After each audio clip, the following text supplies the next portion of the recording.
Hi good morning. इस video में हम ये सीखेंगे कि preparations of income and expenditure account and balance sheets from the receipt and payment account. Receipt and payment account से income and expenditure account और balance sheet को किस तरह से तैयार किया जाता है, इस वीडियो के माध्यम से हम ये जान सकेंगे। इसके लिए हमने यहाँ पे डीके गोयल की बुक से क्वेश्चन नंबर जो स्क्रीन पे दिखाई दे रहा है 21 एक्सरसाइज का लिया हुआ है, जिसमें कहा गया है कि preparations of income and expenditure account from receipt and payment account, और साथ में इसके बैलेंस शीट किस तरह से बनाई जाती है, ये आज हम सीखेंगे। तो इसमें क्वेश्चन जो स्टार्ट है वो है from the following is the receipt and payment account of star club for the year ended 31 March 2013। इसमें रिसिप्ट एंड पेमेंट अकाउंट के अंदर रिसिप्ट में जो दिया हुआ है टू बैलेंस बीडी 1 अप्रैल 2012 का 4,400, subscriptions 46,100, interest 2,500, tournament funds 12,000, donations 6,000, donations for building extensions 20,000, receipts from investment advertisement in the yearbook 5,200, payment कोई साइड में salaries 18,200, rent 15,000, printing and stationery 7,300, expenses on charity show 16,100, tournament expenses 7,500, investment purchase 10,000, furniture 6,000, balance CD on 31st March 2013 16,100। इसके साथ adjustment में subscriptions outstanding on 31st March 2012 were rupees 4,500 and on 31st March 2013 were rupees 6,000, rent outstanding at the beginning of the years rupees 1,000 and in the end was rupees 1,500, furnitures were purchased on 1st July 2012. On 1st April 2012, the club had furnitures valued rupees 8,000 and investment valued rupees 15,000. Prepare income and expenditure account for the year ended 31st March 2013 and a balance sheet at that date after depreciations furnitures by 10% per annum। तो यहाँ पे सबसे पहले starting में हम इसके लिए बनाएंगे, क्योंकि ओपनिंग बैलेंस शीट हमें नहीं दी हुई है, तो इसलिए हम सबसे स्टार्टिंग में opening balance sheet H on 31st March 2012।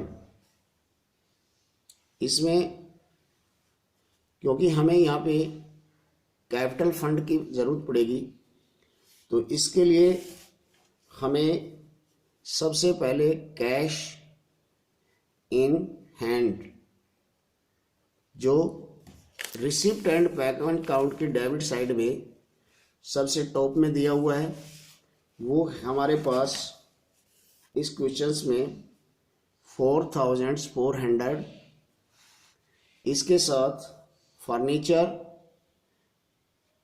जो एडजस्टमेंट में दिया हुआ है वो है हमारे पास 8000। इसके साथ इन्वेस्टमेंट जो दी हुई है 15000 और आउटस्टैंडिंग जो सब्सक्रिप्शन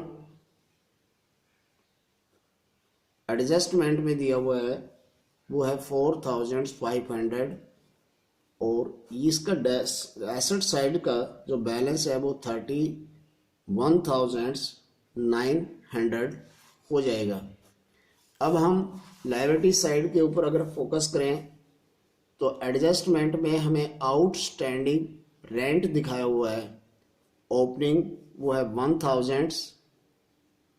इसके साथ और कोई आइटम इसमें नहीं है। तो अब हम जो एसेट साइड में से आउटस्टैंडिंग रेंट लेस कर देंगे तो ये अमाउंट हमारे पास जो आएगी वो आ जाएगी 30,900 और इसे हम कैपिटल फंड के रूप में देखेंगे। ओके, अब हमारे पास कैपिटल फंड तैयार हो चुका है। इसके साथ साथ अब हम बनाएंगे इनकम एंड एक्सपेंडिचर अकाउंट। तो income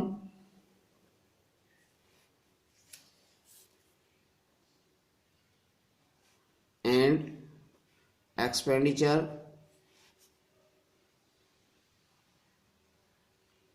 account as on 31 March 2013।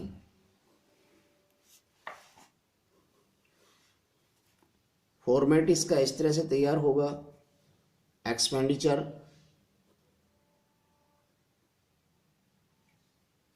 और इस साइड में इनकम। अब ये 22 से स्टार्ट होगा और ये 2 से स्टार्ट होगा।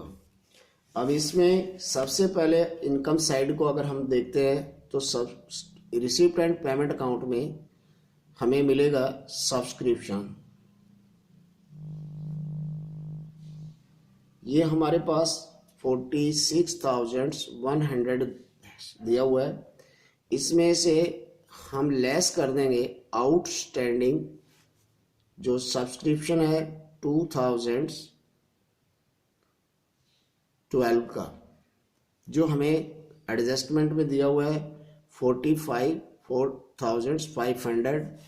इसके साथ इन रिमेनिंग जो अमाउंट बचेगी वो 41,600 इसमें से लेस करके उसके बाद ऐड करेंगे इसमें आउटस्टैंडिंग 2013 का सब्सक्रिप्शन। ये हमारे पास एडजस्टमेंट में ही आपको मिलेगा वो 6000 और रिमेनिंग जो अमाउंट बचेगी वो आ जाएगी 47,600। इसके साथ नेक्स्ट आइटम है इंटरेस्ट जो रिसिप्ट एंड पेमेंट अकाउंट में दी हुई है 2500। इसके साथ डोनेशन इसमें शामिल होगा क्योंकि नॉर्मल वैल्यू का डोनेशन है 6000। उसके साथ रिसीप्ट फ्रॉम एडवर्टाइजिंग ये हमारे पास 5200 दी हुई है। तो इस तरह से इसमें इस साइड की और कोई आइटम हमें नज़र नहीं आ रही। तो ये टोटल इस साइड का 61,300 कैलकुलेट हो जाएगा। अब हम डेबिट साइड के ऊपर चलते हैं। तो स्टार्टिंग में रिसीट एंड पेमेंट अकाउंट के अंदर दिया हुआ है सैलरीज।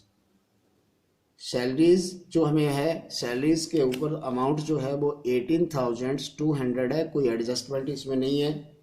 इसके साथ साथ रेंट, नेक्स्ट आइटम रेंट है 15,000, लेकिन यहाँ पे आउटस्टैंडिंग ओपनिंग दिया हुआ है तो इसको लेस करेंगे, लेस आउटस्टैंडिंग जो 2012 का ये है 1000, इसको लेस करने के बावजूद हमारे पास 14,000 जो है वो रिमेनिंग बचेगा।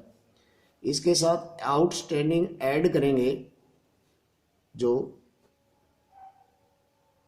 2013 का वो है 1500, तो रिमेनिंग अमाउंट जो नेट जो इसकी आएगी 15,500। नेक्स्ट देखते हैं कि इसमें प्रिंटिंग एंड स्टेशनरी दी हुई है।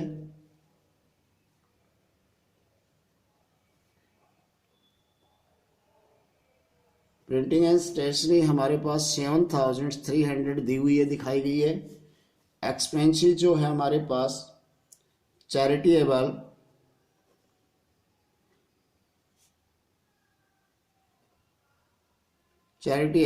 ये शो किया हुआ है 16,100।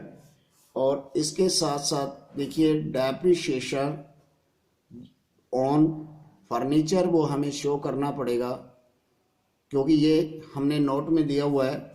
नोट के अंदर इसमें दिखाया है नोट नंबर 1, जो आगे हम आपको दिखाएंगे, यह है 1250 ये दिखाया हुआ है। अब इसका साइड का अगर टोटल हम करते हैं तो ये हमारे पास 58,350 जो आएगा, और इसमें से कटाएंगे 61,300 में से अगर लेस करेंगे तो डिफरेंशिएशन हमारे पास बचेगा 2,950, और ये सरप्लस कहलाएगा, सरप्लस।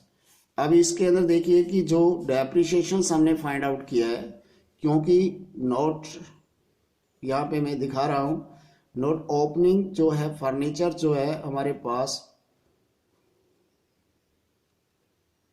जो क्वेश्चंस में दिया हुआ है वो है यहाँ पे 8,000 का, और at the rate of depreciation है 10%, तो अमाउंट टोटल इसकी आ गई 800।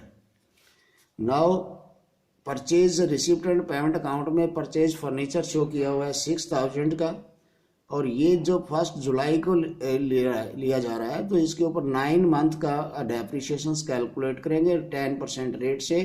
तो इस तरह से हमारे पास ये टोटल डेप्रिसिएशन इसका वो आएगा 450। तो टोटल डेप्रिसिएशन हमारे पास हो जाएगा इसमें 1250, ये डेप्रिसिएशन हमारा कैलकुलेट हो जाएगा। और ये डेप्रिसिएशन हमने रिसिप्ट एंड पेमेंट अकाउंट से जो कैलकुलेट करके हमने फाइंड आउट किया है, इसे इनकम एंड एक्सपेंडिचर अकाउंट में शो किया जाएगा। नाउ अब हम चलते हैं इसके ऊपर बैलेंस शीट, किस तरह से इसकी बैलेंस शीट बनाई जाएगी। तो बैलेंस शीट के लिए देखिए, बैलेंस शीट में सबसे पहले हम इसकी एसेट साइड को कैलकुलेट करते हैं। एसेट साइड के अंदर कैश इन हैंड जो है, कैश इन हैंड जो शो किया हुआ है वो है 16,100, और फर्नीचर जो है फर्नीचर जो हमारे पास 8,000 दिया हुआ है, शो किया हुआ है।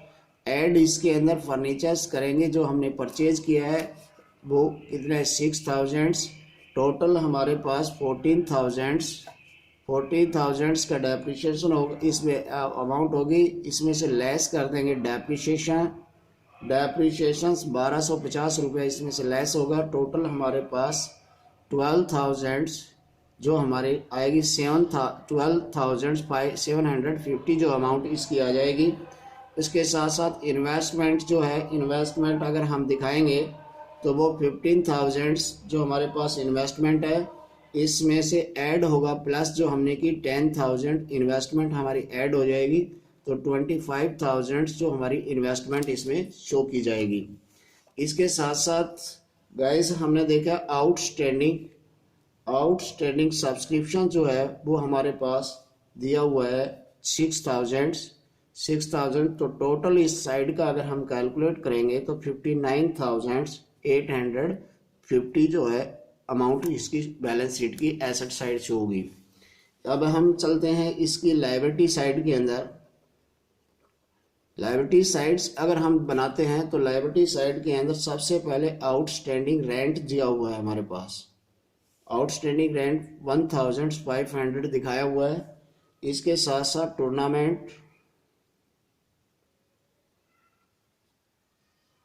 टूर्नामेंट फंड जो है उसे 12,000 शो किया हुआ है।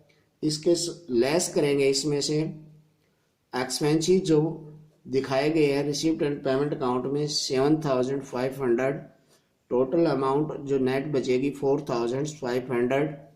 इसके साथ साथ डोनेशंस फॉर बिल्डिंग जो रिसीव्ड एंड पेमेंट अकाउंट में दिखाया है 20,000, और कैपिटल फंड जो हमने ऊपर कैलकुलेट किया है वो हमारे पास 30,900, और इसमें ऐड करेंगे हम सरप्लस जो हमने receive income and expenditures account से लिया हुआ है। सरप्लस जो हमारे पास आया है 22,950। इट्स नेट अमाउंट हमारी 33,850 होगी, और ये भी हमारे पास बैलेंस शीट की अमाउंट जो कैलकुलेट करेंगे तो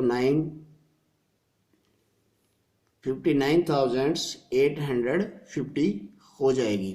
तो इस प्रकार से हम क्या है रिसिप्ट एंड पेमेंट अकाउंट के बेस के ऊपर इनकम एंड एक्सपेंडिचर्स अकाउंट किस तरह से बनाया जाता है, ओपनिंग बैलेंस शीट किस तरह से कैलकुलेट की जाती है, और उसके साथ साथ क्लोजिंग बैलेंस शीट को हम विद एडजस्टमेंट कैसे तैयार करते हैं, ये यहाँ पे हमने आज की इस वीडियो में सीखा है। तो मेरे को उम्मीद है कि आपको सभी को ये कंसेप्ट है वो क्लियर हुआ होगा। इसे लाइक करना और सब्सक्राइब करना ज़रूर, ताकि न्यू वीडियोस जो है वो आपको देखने को मिले और जिससे आपको उसका बेनिफिट मिले।